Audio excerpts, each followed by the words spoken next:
আছো আমার দুষ্টু মিষ্টি বন্ধুরা? আশা করছি তোমরা খুব ভালো আছো, আর আমিও খুব খুব খুব ভালো আছি। আর আজকে আমি আমার বন্ধুদের সঙ্গে চলে এসেছি মাঠে হোলি খেলতে। তোমরাও সবাই নিশ্চয়ই হোলি খেলতে চলে এসেছো। সো ফ্রেন্ডস, আজকের উৎসবটা একটু অন্যরকম, হোলি স্পেশাল। আজকে রং নিয়ে খেলা হবে। সো এতদিন আমরা অন্য কিছু নিয়ে খেলতাম ভিডিওতে, আজকে শুধুমাত্র রং নিয়ে খেলা হবে। তো সেটাই তোমাদের সামনে আমরা তুলে ধরবো। আর এখন আমরা মাঠের মধ্যে বসে আছি সমস্ত কিছু আয়োজন করবার জন্য। এখন আমাদের বিভিন্ন রকমের কাগজ কেটে সেগুলোকে সুতো দিয়ে টাঙানো হচ্ছে, কারণ চারিপাশটাকে একটুখানি রঙিন রঙিন না করলে আজকে দিনটা হয় না। এই কারণেই যে আজকে হোলি স্পেশাল, আর সবাই মিলে আমাকে রং মাখিয়ে দিল।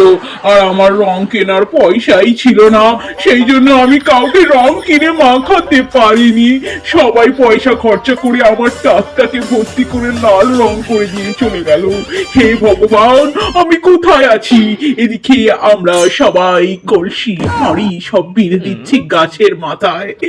এইটা আবার আমাকে ফাটাতে হবে। কি কষ্টকর ব্যাপার! এই না না, কষ্টকর ব্যাপার কি রে? কি বলছিস তুই? এই রোগা শরীরে তুই কি আর হাঁড়িটাকে ফাটাতে পারবি না? হ্যাঁ হ্যাঁ, আমি ফাটাতে পারবো না? আবার সব ফাটিয়ে দেবো। এদিকে আমার বোনের কীর্তিটা দেখো, হোলির দিনে সে একটা সাদা গেঞ্জি পরে সবাইকে ফিচকারিতে জল ছুঁড়ে মারছে। রঙের পয়সা নেই, কি করবে, শুধু জল ছুঁড়ে মারছে। এদিকে দেখো আমার অবস্থা আর ওর অবস্থাটা একবার দেখো। ওকে শুধু জাস্ট একবার দেখিয়ে দিলাম তোমাদের। আর আমার অবস্থাটা দেখো, আমার সামনে যে চুল নেই, শুধু রঙে ভর্তি। এটা তোমরা নিশ্চয়ই খুব ভালোভাবেই বুঝতে পারছো। আর মাঠের বন্ধুদের কথা আর কি বলবো, ওরা তো একদম নাছর বান্দা। হ্যাঁ, সবাই মিলে রং মাখাবে। আমার এই মুখটাকে এই কালার করে দিয়েছে, এর ভেবেও হয়নি। আমি প্রথমে তো চশমাই আনতে ভুলে গিয়েছিলাম, তারপরে আবার বাড়িতে গিয়ে আমাকে চশমাটা আনতে হলো। আচ্ছা, এটা আবির না রং আমি কিছু বুঝতে পারছি না। আমি বাড়িতে গিয়ে আমি এই রংটা তুলতে পারবো তো? এটাই আমি খালি ভাবি। এই দেখো, এই একটা হনুমানকে দেখেছো? এই হনুমান গুলোকে সব দেখো, চিনতে পারছো এদের কাউকে? এইটাকে দেখে না একবার, এ কাকে? এটা চিনতে পারছি না।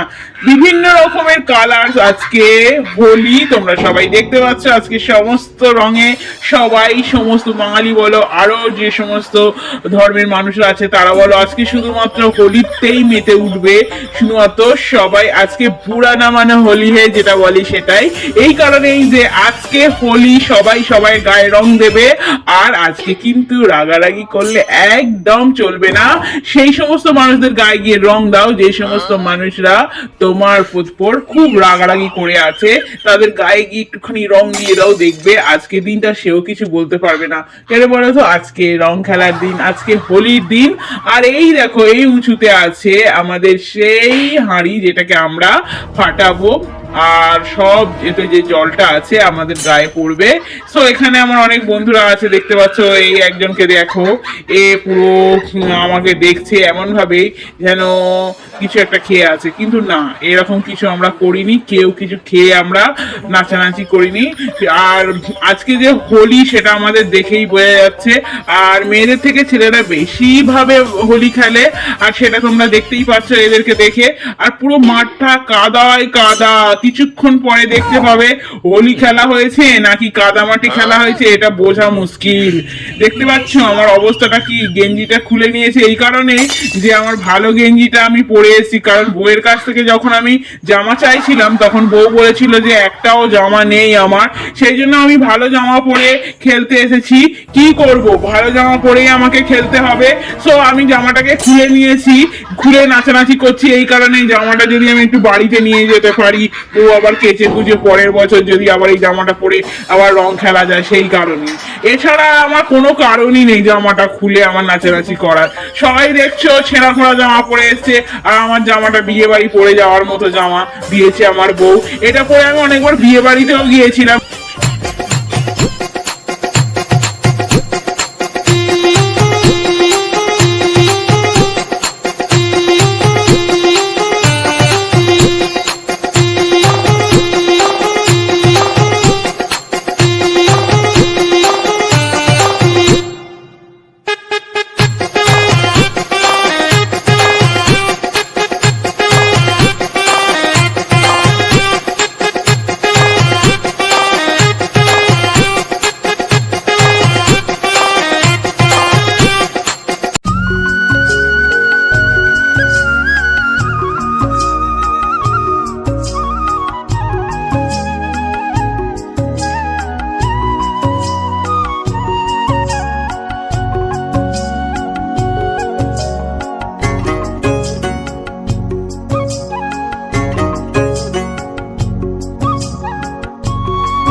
স্বজন নব সাজে ওঠে সাজিয়ে।